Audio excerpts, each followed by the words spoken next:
Welcome to Qualitative Analysis. For those of you who might not know me, which might be all of you, my name is Dr. Karen Lorimer. I am a reader in social science and health in the School of Life Sciences and Health. My background is sociology, and I have conducted quite a few various qualitative research projects over my career, so I will be speaking to some of that experience throughout these sessions. The sessions I've opted to split into two because they are relatively long, so it's easier for me in terms of putting all this together and uploading these sessions. So you might find that it looks like there are two sessions, but treat them as one. But please take a break in between. That's partly also why I've split them into two, because it's not good to sit for that length of time. And with everything that's happening, I know all of our concentrations, our focus is a bit all over the place just now. So pause, come back to it, do the best you can with these sessions, and we will engage with all of this in the live sessions where I'll be there to answer any questions. So as we go through, please get a bit of paper and write down anything that you think, I'll need to ask Karen if she can just explain what she's talking about. So without further ado, let's get going. So this first session is about thematic analysis. So what is thematic analysis? So that's something I'm going to start with. I'm going to outline two different approaches. One is really just a nice, really simple approach. Nothing too fancy, but there is an alternative approach. So Braun and Clark, who I will mention quite a lot in this session, they set out a 6-step guide, and many people who use thematic analysis will refer back to these steps. Although I'm going to get into this in more detail, I want to say right at the very beginning, I often see a lot of people referencing Braun and Clark from 2006, which is quite a while ago now, and certainly that it is fine to reference that because that's the origins of what they were saying. But please be aware that they have written so much in those intervening now 14 or so years. So please do check out all of what they have said, because they have refined their thoughts on a lot of things over time. So don't just rely on that initial early 2006 work. And I'm going to fall into this trap because I'm going to put up references to 2006 throughout. So my bad, but please just be wary of that. So I will outline those two approaches. So we've got simple and we've got the 6-step. Then we'll take a pause and we'll come back and you can watch the next one on framework analysis. So, let me just read out this quote in case it's difficult to read in the video format that you will be viewing this on. So the authors themselves, Braun and Clark, and I've got 2008, you'll notice on the slide, so I haven't got everything in 2006. They say, thematic analysis is a method for identifying, analysing and reporting patterns or themes within data. So it involves searching across a data set, be that a number of your interviews, maybe you've done focus groups or a range of texts, to find repeated patterns of meaning. Okay, so that's a nice overview of how they defined thematic analysis. So it's how you identify and report patterns within whichever type of textual based data that you happen to be working with. You're deliberately doing that to find patterns of meaning. Okay. Now, why would you consider using thematic analysis? Because of course, in any research project, it's good to not just say, this is what we did, but to justify it. Why did you use that approach? Now, one of the reasons people find it quite appealing is because it's incredibly flexible. It's flexible in the sense that it doesn't actually really matter what your theoretical perspective is, it can handle a lot. So for example, as I have on these slides here, and I will take myself away in a second so you can see the bottom part, but let's work our way down. So of course some perspectives are very focused, like I have an example here of conversation analysis. So you wouldn't say you're conducting conversation analysis and start encroaching into thematic. So you need to be aware of the different approaches that exist out there. Interpretative phenomenological analysis is a complete methodology, so you wouldn't then at your analysis stage turn to thematic. However, if you are embracing a realist perspective, that's fine. Thematic analysis can handle that. If you're like many of my fellow social scientists, we often might employ a constructivist perspective. That's fine. We can also turn to thematic analysis.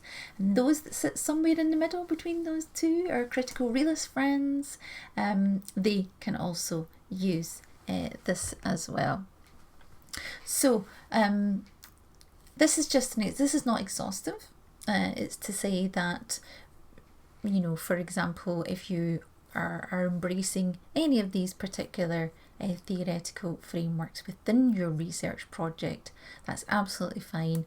You can turn to thematic analysis. So that's often why people say it's very flexible. Okay, so I mentioned that I was going to cover two different approaches. So let me start with the simple approach. It's still a version of doing thematic analysis, really quite nice for the novice. And then once I've done that, I'll move on to the kind of more sort of orthodox approach, that 6-step guide, and take you through each of those steps. So let's start with the simple.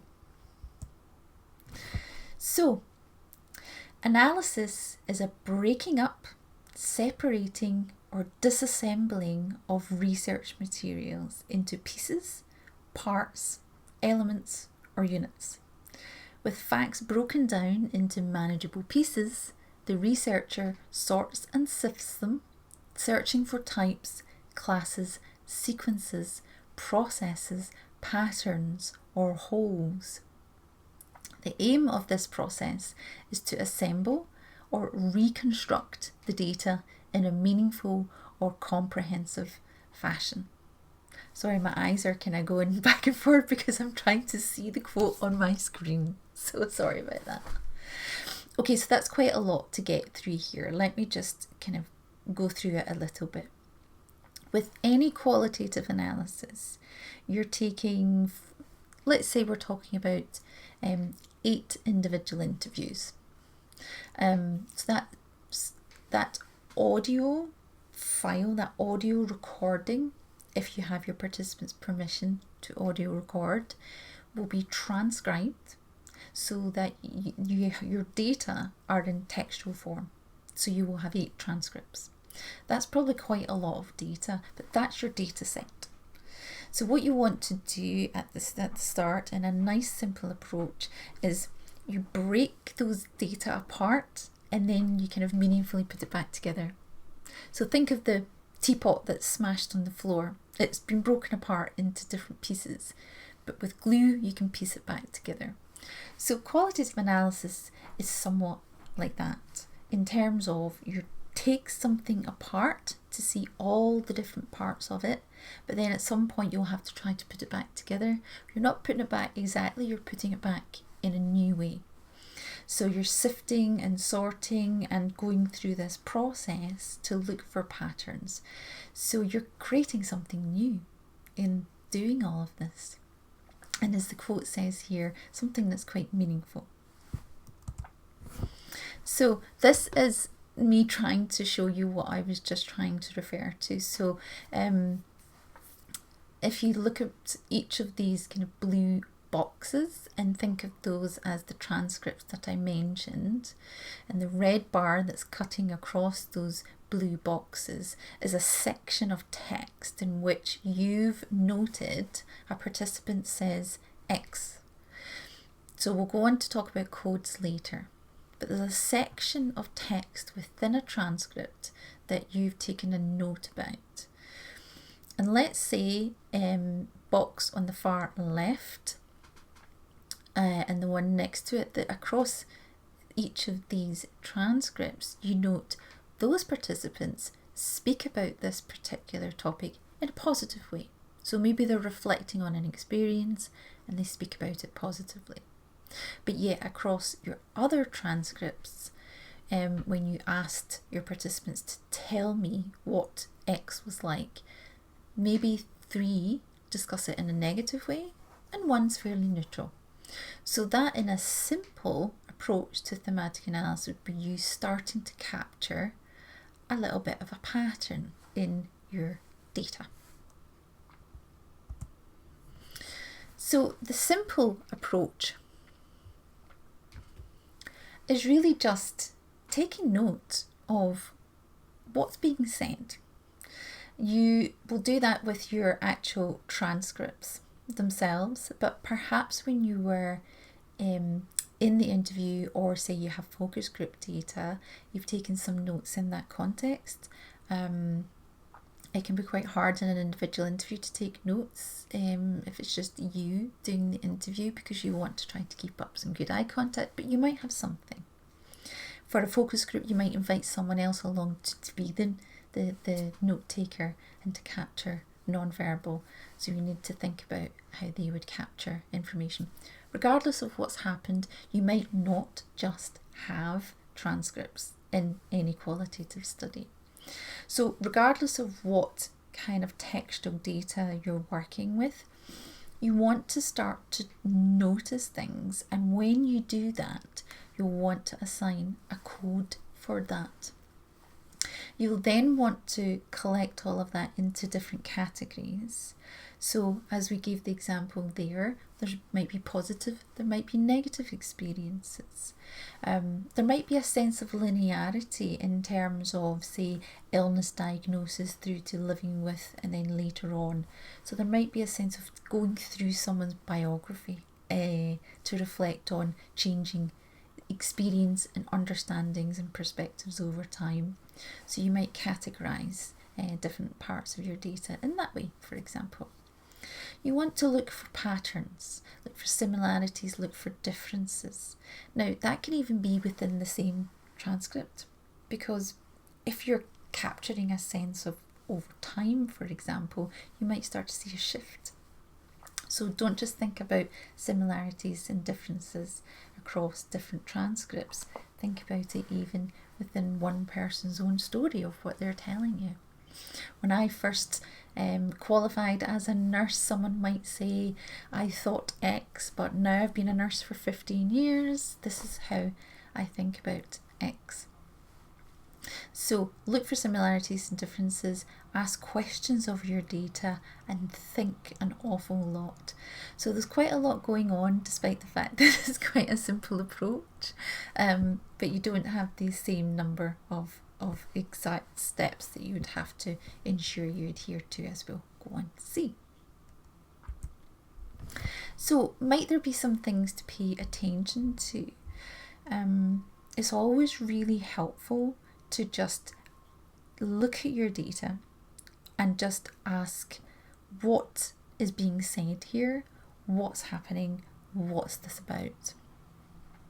At first, you might not want to go too abstract into the realm of concepts, perhaps derived from, theory or other empirical work. You want to stay very focused and grounded in your data. So that might just be simply looking at it and say, what is being said here? And then just taking a note, for example, if you've printed it out in the margin. Pay attention to language. People might have a particular turn of phrase that you just can hear. Perhaps if you're the interviewer, you hear it in the interview, and that might be one of the phrases you just note down, that it's been said a lot. A phrase perhaps that just sums up concisely how this person said that actually reflects what quite a lot of people have said. but the way they've used this phrase is quite nice. So you might want to stick to that individual's phrasing. Now, depending on where in the world you do your research, I've done a qualitative study in multiple parts of Scotland, so very different accents, different phrasing, different ways of speaking about something. So capture some of those local terms and phrases if you think it's quite useful. If you are quite familiar, which I hope at PhD Prof Doc levels you've done a really rigorous review of your relevant literature. So when you go into analysis, you should have an idea of sometimes you'll even start to think of things as someone is speaking to you in an interview or a focus group. But certainly when you're doing your analysis, you might want to start to think about how does this, how well does this sort of, what am I trying to say? Are similar things found across other studies? Or are you finding something completely new? There might be various reasons for that, but that's for you to really interrogate a bit more. There's perhaps too many examples for me to go into just now. But I will say one of the reasons you might find something different, for example, might be because at the point where you've collected your data, maybe the only other studies to have been conducted are in completely different contexts. So it might make sense that you found something else. But equally, if what you're finding really seems to chime quite closely to something else, despite the fact that you've collected your data in Scotland, for example, but yet a lot of the evidence that currently exists might come out of, say, for example, the US. But there might be a kind of universality to something, depending on what your topic is. Something else to note is who raised a topic. So for example, in focus groups, is it the moderator or the facilitator? Did they pose a question and that's why there was a shift in what people were speaking about? In an individual interview, did the interviewer lead, we call them leading questions? Yeah, you didn't like that, did you? So if someone said, no, I didn't like that, that's fairly leading, rather than saying, how did you feel about that? I didn't like it. Let the person speak from their own frame of reference. So it's good to pay attention. We all do it. We all ask questions and then you're almost cringing as you hear yourself asking it. Even as an experienced interviewer, I still occasionally have doozies that I have to remember when it comes to analysis and be super careful with my data, because I think, well, they said that because I kind of pushed them in that direction, so I have to be careful. But if something is very spontaneous, you didn't lead, you didn't ask, the participant went there, and then in another interview the same thing happens, and then in another interview the same thing happens, you think, oh, what's going on there? I never asked, but yet they seem to have gone to speak about that. That's worth pursuing.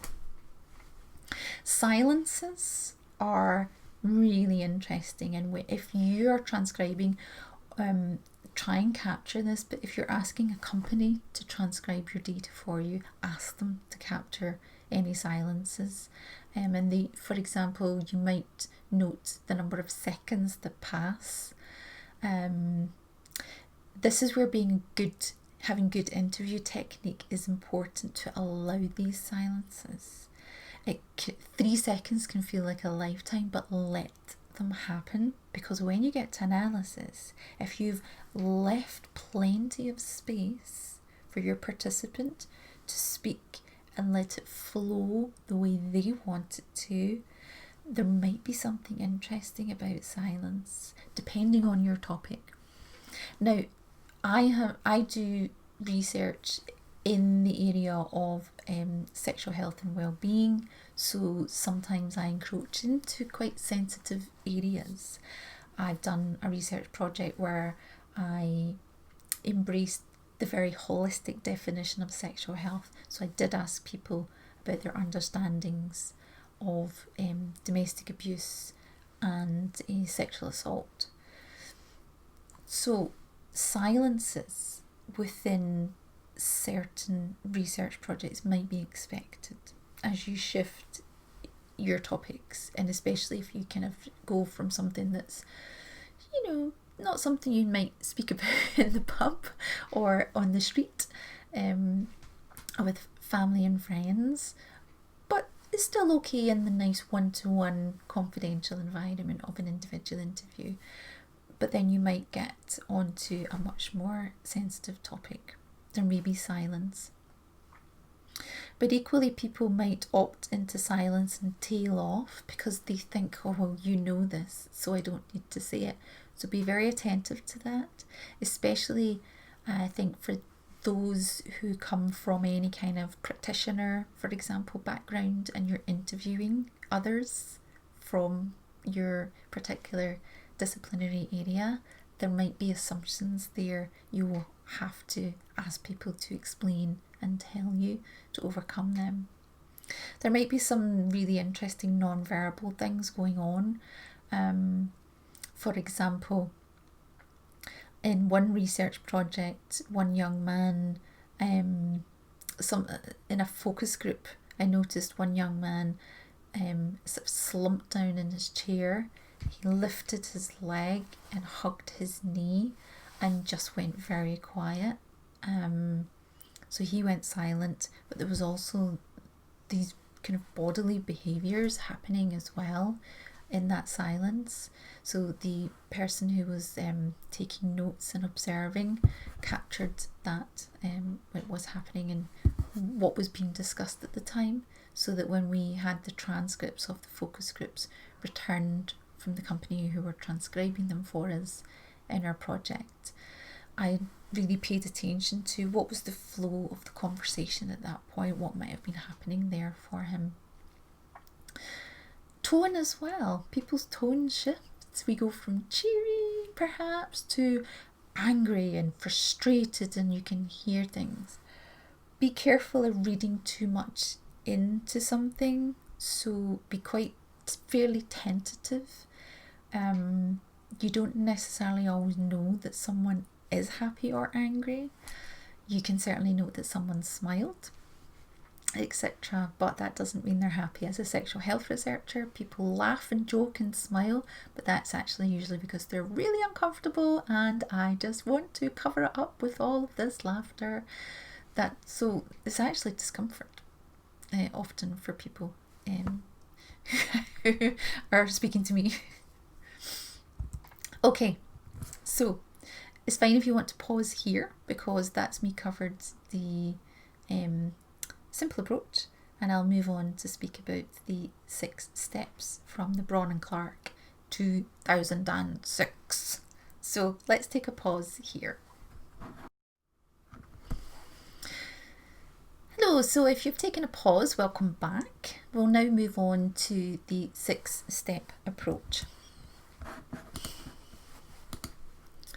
So these are the 6 steps. They are familiarization, generate initial codes, searching for themes, reviewing and refining themes, defining and naming themes, and writing. So I'm going to go through each of these. Let's start with the first one, and that's familiarization. Familiarization is very important. Some people have described it as it's the important foundations. Like building a house, you need some solid foundations. Being very familiar with what kind of data you have. Now, that will start if you're the interviewer. So you've already started to get some familiarity. But I know from previous experience that I can come out of having done a number of interviews and started to think, I think X is quite important here. This is what I'm hearing quite a lot and being said. However, I then look at my transcripts and realise, for example, say there's 20 interviews that actually only 3 people said that. So you have to be careful of some of your own thinking if you're the person who's collected all of the data. Still go through your transcripts and just make sure you're sticking really closely to your data. So this stage starts if you have collected the data, but continues through to re-engaging with your data when you have transcripts. If someone else has collected the data, for example, I might employ a researcher onto an externally funded grant project.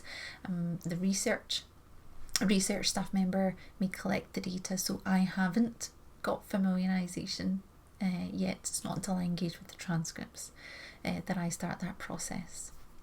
So know your data set, know who your participants are, know the length of time, know the questions that were asked. I've had interviews where they've had to be cut short because something's come up, we've ran out of time, something has happened, and we just didn't get through all of the questions. It was maybe a 3/4 length interview. So that might be something to take note of. Whatever is important in your study, take a note at this stage. But certainly read and reread your transcripts. Make sure you really know it. Sometimes I might opt to use post-it notes or index cards and jot down some key features to help me remember my different participants. I will use pseudonyms, so any of the names I write down on these pieces of paper will not be the person's name. So make sure you engage in good practice like that right at the very start. If you have transcribed your data, so you've collected it, you're then transcribing it, I would still recommend that once you have the transcripts to go back over them. I know it might seem like a lot, but I think one of the benefits, and I think it is something that is good for students to do, is to really engage with these processes. We can take some shortcuts that don't impinge on good science, of course, but we might take certain shortcuts because of pressures of completing a project for funder deadlines and so forth, just the everyday realities. But I think in the context of any kind of doctoral level study, you want to really embrace the time you have to really, immerse yourself. And this is a really important step. It's the foundations. It's important to do this before you even start to do some coding. You can make some notes, as I said, use post-its, use index cards, get some ideas of what's going on, because something unanticipated could come up. You might not anticipate people might speak so negatively, for example, about something. You might just have not expected that. So that's something you could start to take note of at this stage. So some of your early thinking. The second stage, once you've done all of that and you feel you've got a really good grasp of what you're working with, is to then start to generate codes. Codes are categorizing or indexing chunks of data. Now, when I say chunks, it could be a paragraph, depending on your style of transcription and how often you interrupt. If you're not interrupting very much, other than the very occasional yeah, then you might have some quite lengthy chunks of your participant speaking. So it might be a few lines, it might be a whole paragraph. Codes identify a feature of the data that appear interesting.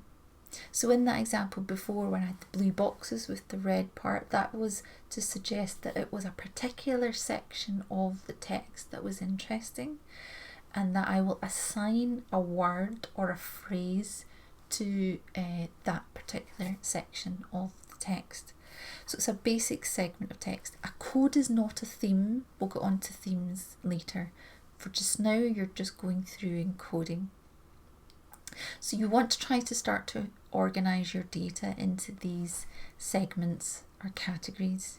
You can do this manually, so not very good for the environment, and a lot of printing out and and the poor trees, but it might be something that you find is important for you for whatever reason.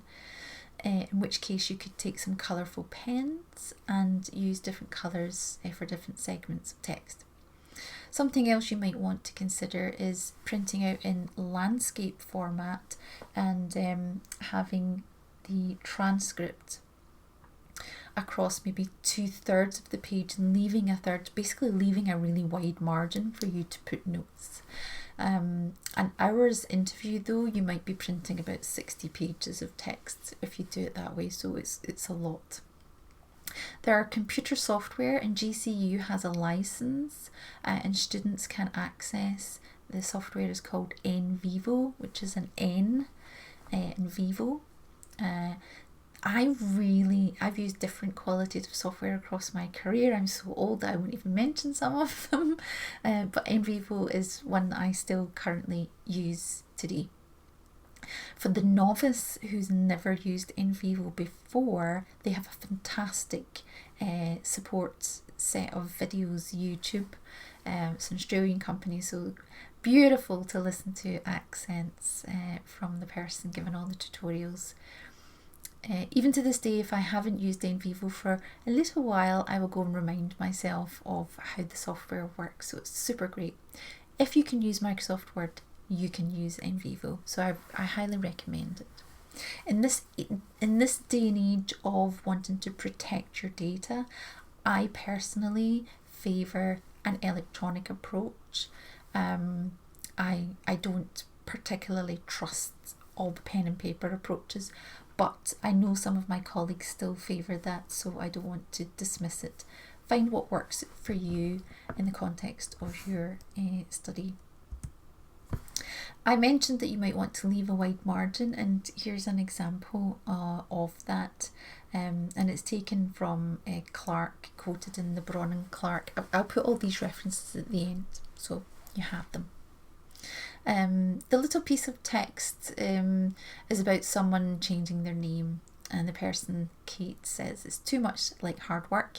I mean, how much paper have you got to sign to change a flipping name? No, I mean no, we have thought about it.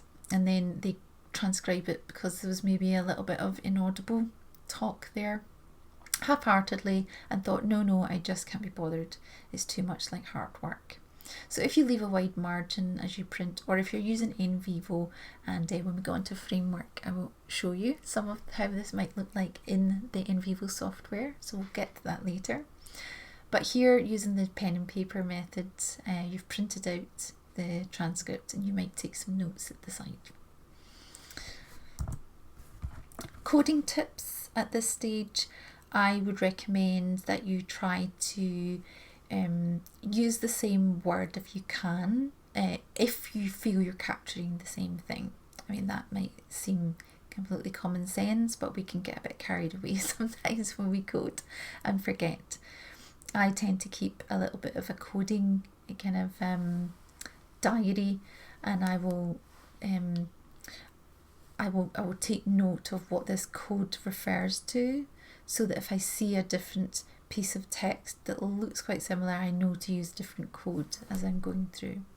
So again, if you've printed all of your transcripts off, you might be marking all of this in different colours and so forth. Whichever approach you use, try to be quite consistent. Don't take a piece of text in one transcript and then there's a piece of text in another transcript, which ostensibly your interviewees are saying a very similar thing, but yet you have two different codes. So you want to try to develop your coding structure to be quite consistent. Don't be too rigid about it though, because there will be an evolution to this. When you do that kind of first weave of your coding, you might start to see already that you need to start modifying. So keeping that little bit of your coding diary, I think, is really important. Also keep in mind, something I tell my PhD students, you could be coding and doing all of this and identifying your themes from data. It could take months. So keeping a note of all of your decisions and keeping track of all of this is going to be so important, because you will forget. Try not to get too aggressive when you select text. Don't always narrow in too much. You might want to just take a step back and capture wider context. This is particularly important, I think, for those who do use the in vivo software, because it can be very appealing to use your mouse and click and just select a small segment of text. But maybe occasionally you want to capture the interviewer question and then how the person responded. So have a think about how much and how little you capture. A single, a particular code can be used in relation to a piece of text, but you also might have another code, because we're very complex beings. When we speak, we're moving between different categories, for example, and we shift into from one thing to another. So if you are capturing that wider context, you might want to have 2 different codes for that one piece of your data, and that's perfectly fine. Again, one of the reasons I like the software is you can actually have different colours. They come up down the side as little coding stripes, and they can actually be different colours, and you can use them quite strategically, and it can be quite nice. You might not assign a code to certain parts of text at all, and there might be different reasons for that. Sometimes we can get carried away in developing our rapport with our interviewees and sort of drift off and then think, oh, actually, okay, let's come back. There might be certain parts of text you don't want to code because you've just drifted off into something completely irrelevant at that point in time. As I say, please do keep a record of all of this. It might be a long time, long duration of your analysis. So you want to remember all of your decisions. In the in vivo software, you can create a memo for a transcript. You can attach it to your whole project. Basically, there are different parts within your particular project file in the software where you can attach a memo. So I find that really quite handy as well.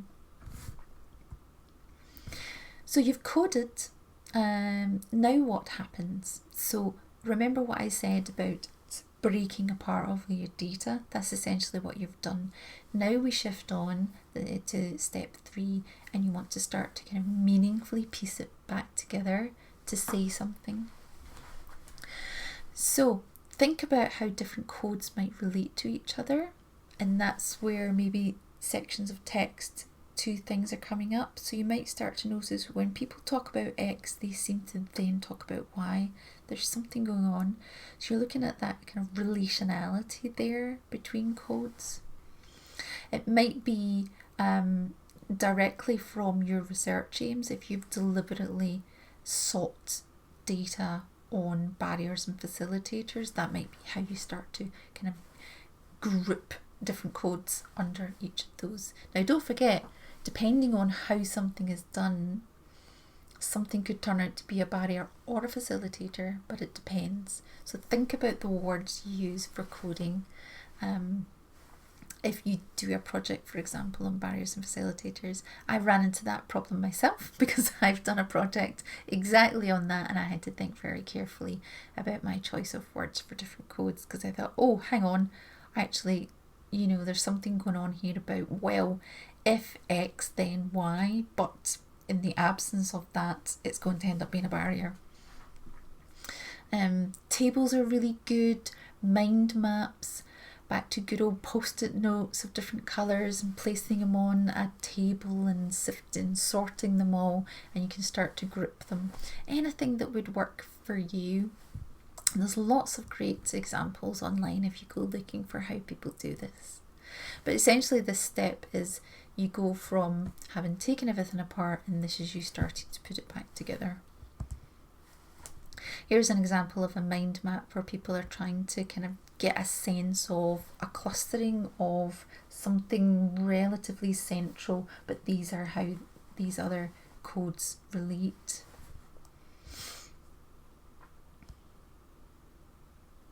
I'll just let you look at that. You can always pause if you want to look at it in more detail. Now, from the Ritchie and Lewis book, again, I'll have these references at the end. Ritchie and Lewis, as you will come on to in the next video on framework, they are the architects of the framework analysis approach. And in a book that I have, probably on this shelf behind me, but mine's is very old now, so who knows if it's still page 223. Nevertheless, in that book, they show you an example of a coding frame and show you the codes. What I have here on this slide is not exhaustive. It's just to give you a sense of developing structure and grouping. So for example, they might group codes as they've done here under life history and housing crisis. So you can see that there are 7 under life history and 5 under housing crisis. Sometimes when we code, it can be very tempting to think, I don't know where that goes, and create other. Seems to be a very common thing that people will create other, and you can see there at the very bottom under housing crisis that the code 3.5 they have other. One of the dangers of having an other or a miscellaneous code is it can be treated as a bin. Everything gets dumped in there, and you can end up where 3/4 of your data set is sitting in that miscellaneous code. You can't do that, so be very, very careful of any time you might create a code that's other or miscellaneous. Use it very wisely. Okay, we're on to stage 4, where you have taken all of your data apart. Stage 3 is you start to try to put it back together. Now stage 4, you want to go back over it. So this is a very kind of iterative, you're going back over, reviewing for anything such as a sense of patterns. Do some themes that you feel that you're identifying have enough data to support them? Or is it just one small part of an interview, one interview? Is that enough for a theme? No. I'm just going to say at this point, having said that, that it's not about saying 40%, 30%, 10%. You're interviewing people perhaps because you want to get a range of perspectives, and all perspectives matter. So yes, what one person says compared to maybe the other 7 people could be very important. Perhaps 7 of your 8 interviewees all spoke about a positive experience of X and 1 spoke about negative. You can still convey that as differences, whilst most of the participants reflected on a positive experience, 1 did not. So yes, you can flag that sort of nuance in your data, and you absolutely should. You should take account of everything that your participants have said. But in terms of themes, that's slightly different. You can report a theme and acknowledge all the data that's been pulled in order for you to assign a theme to those data. Nevertheless, there was an alternative perspective provided. It doesn't sit neatly within that. So it's not this neat theme of positive experience, for example, because there was this other one. Just off the top of my head, if I perhaps thought about this a bit more, I might give you a better example. Are there any data that you've missed which should be coded into a particular theme? So there's lots that you can ask, and I would invite you to go and read up on what Braun and Clark say in this to get more detail on this stage. But essentially, it's not just having taken the data apart, starting to reassemble it. It's about continually engaging in this process of thinking about how you are reassembling your data in a meaningful way. I'm being very rigorous with this. Defining and naming themes is the 5th step. So Describe the scope and content in a couple of sentences. This is where having your notes, whether it's on a piece of paper, in a journal, or within memos in NVivo.